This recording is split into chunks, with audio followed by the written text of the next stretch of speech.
Next question देखिए, 2 batteries, one of EMF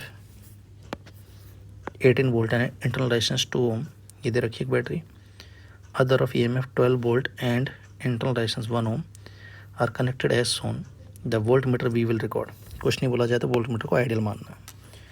तो अगर किसी वोल्ट मीटर को, आइडियल वोल्ट मीटर को किसी सेल के क्रॉस अगर लगाया जाए तो वोल्ट मीटर का आइडियल रेजिस्टेंस होता है इन्फानाइट, तो ऐसे में ओपन सर्किट की तरह बिहेव करेगा, तो वोल्ट मीटर सीधा इसका EMF मेजर करेगा आइडियल केस में। मतलब अगर मैं पूरे इस कॉम्बिनेशन का इक्विवेलेंट फाइंड कर दूं तो वही हमारे पास रीडिंग हो जाएगी। अब पैरेलल कॉम्बिनेशन में इक्विवेलेंट का क्या फार्मूला है, उम्मीद है सबको पता ही होगा। क्या होता है हमारे पास कि अगर ये E1 R1 ऐसी बहुत सारी बैटरी अगर पैरेलल में लगी हुई हैं तो उनके लिए इक्विवेलेंट E फाइंड करना है और उनका इक्विवेलेंट रेजिस्टेंस फाइंड करना है।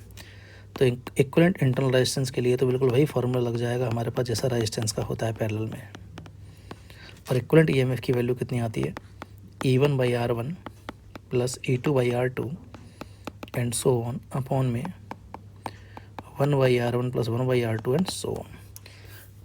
ठीक है, तो यहाँ हमारे पास एक बैटरी का ये, और अगर इनमें से कोई भी एक बैटरी अपोजिट पोलैरिटी की हो जाए तो उसके EMF को, केवल EMF को माइनस ले लेते हैं। यहाँ फिलहाल सवाल में दोनों के दोनों बैटरी हमारे पास पैरेलल कॉम्बिनेशन में है और सेम पोलैरिटी में, तो उनके लिए E इक्विवेलेंट की वैल्यू और R इक्विवेलेंट की वैल्यू निकालते हैं।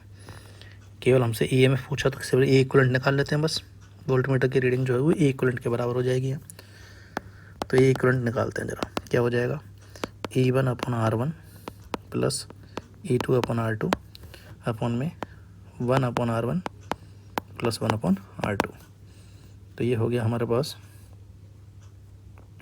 9 + 12 अपॉन में 3/2, तो ये आ गया 21 × 2/3 से 14 वोल्ट।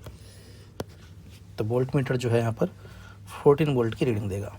ध्यान देना, यहीं पे अगर वोल्ट मीटर का कुछ ना कुछ रेजिस्टेंस दे दिया जाता तब इसमें करंट आता, तो वोल्ट मीटर अब टर्मिनल वोल्टेज मेजर करता, ना कि EMF। ठीक है बेटा।